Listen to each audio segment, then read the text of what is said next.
Hello, welcome back to the Caravan channel. I'm Andy Harris. In a few minutes we're going to be looking at the camping and caravanning club site at Kelvedon Hatch in Essex. But first I want to show you around this motorhome.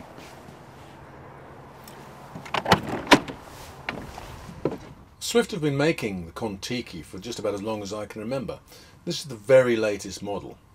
The first thing I notice is this very impressive sunroof up here, which allows you a fantastic view of the sky. It also, of course, allows in lots of sunlight. The layout's fairly conventional. We have two bench seats here which turn into a bed, kitchen area in the middle, fixed bed at the back and bathroom behind that. I'm not quite sure about this layout because although you can turn this into a bed, and a very nice bed it is too, there's only space available for two people to travel in this motorhome at one time. So 4 people can sleep in it, only 2 people can travel in it. So, I have a friend who sold his house and lives full-time in a Contiki, and he thinks it's absolutely fabulous. He drives all over Europe. I think he's currently in Italy, having a really great time, I believe. Here in the galley area, everything looks fairly conventional at first glance. Now, I'm not a big cook, but even I can understand the point of having an electric hot plate so that you save gas when you're on mains hookup. That's a really good idea. Another really good idea is this. I love some sliding baskets. Very nice indeed. But my favourite little thing here, which you don't see at first glance, is this. A second fridge, specially designed by the looks of it to keep beer cold. Of course there's an ordinary standard fridge as well, and my favourite appliance, a microwave oven. Great. Moving back a bit, we have the fixed bed, which I just think is great. I love a fixed bed because after a hard day's motorhoming, who wants to start pulling things about and spreading cushions around? It drives me insane. This is what I like. Have a nice cold beer, get on the bed, go to sleep. After drinking the beer, of course. The only thing that perplexes me about this bed is that underneath there's loads of storage space, except you can't actually use it for storage space. If I lift this up,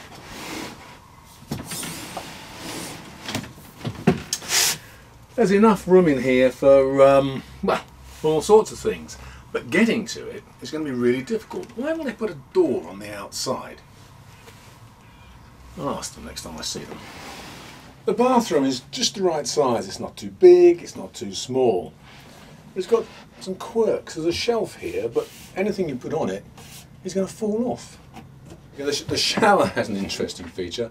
It's the only shower I've seen recently with a light in it, which makes sure that you get even the tiniest nooks and crannies as clean as you want them to be.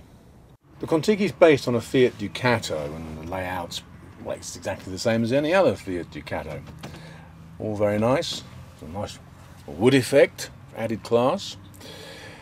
Above my head we have a flip down TV. The screen's a little bit small if you're sitting in the back, I think. But if you just wanted to catch up with some news or something, then you could just sit here and watch. Of course, you must not ever even consider doing that when you're driving. Another monitor here is for the rear view camera. So that's always a useful thing to have, particularly on a vehicle this long with very limited rearward vision. To sum up, this is a really interesting motorhome. As I said, my friend is living in his, and it's great because it's got a tag axle so that you've got a pretty decent payload. You can put just about everything you want into it. Now, unfortunately, because of the lack of outdoor lockers, it's sometimes difficult to get to those things, and I don't understand why Swift haven't built a garage at the back. I think even just something small should be possible to do. For 2 people touring long distances for long periods of time, I think the Swift Contiki is absolutely great. If you want all the comforts of home, it has a double bed, and most importantly of all, it has that extra fridge for the beer. A great idea. And now, as promised, to look at the Kelvedon Hatch campsite, which, despite its proximity to London and the urban sprawl of Essex, offers a peaceful refuge in a wooded setting. It's also very convenient for longer trips to nearby areas.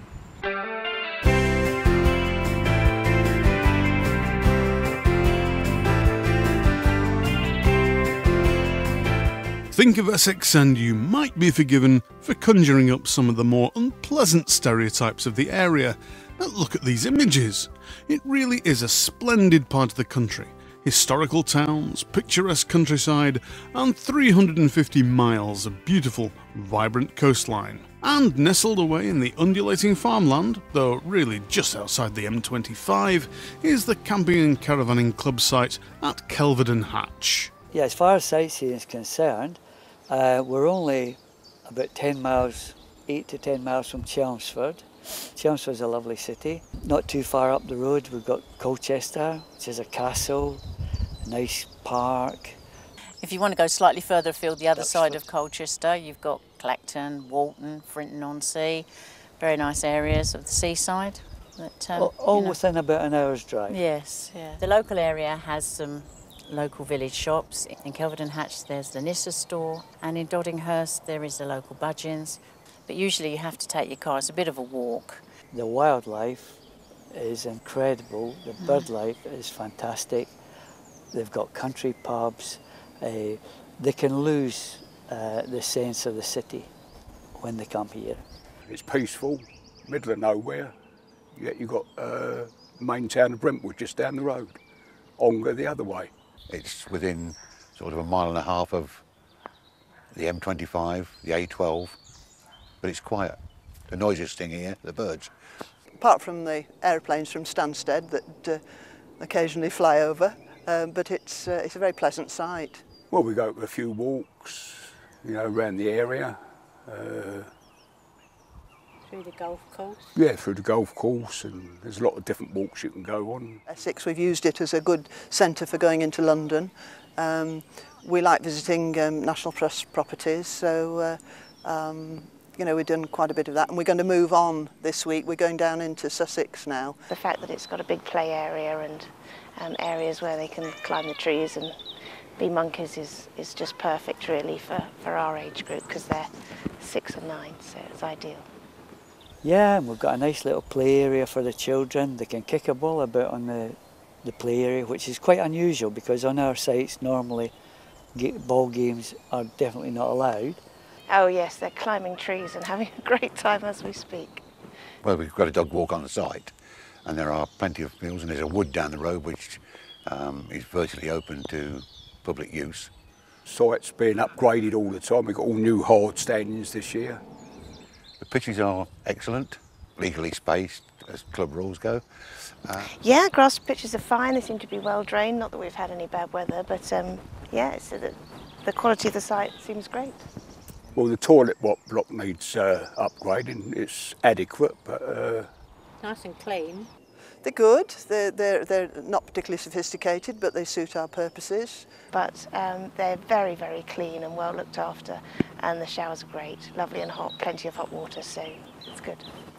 You know, some sites have very, very modern facilities, and maybe these have been here some time, you know. So, but One site I use a lot is the holder of the Loo of the Year and several gold awards, and that's in the heart of Scotland, Glencoe. So, you know, I still come here. To stay on this site for a family of 4 during the high season works out at about £170, 7 nights with an electric hookup, and for age concessions to stay on the site it's just under 120. But you must remember on this site we offer age concession all season.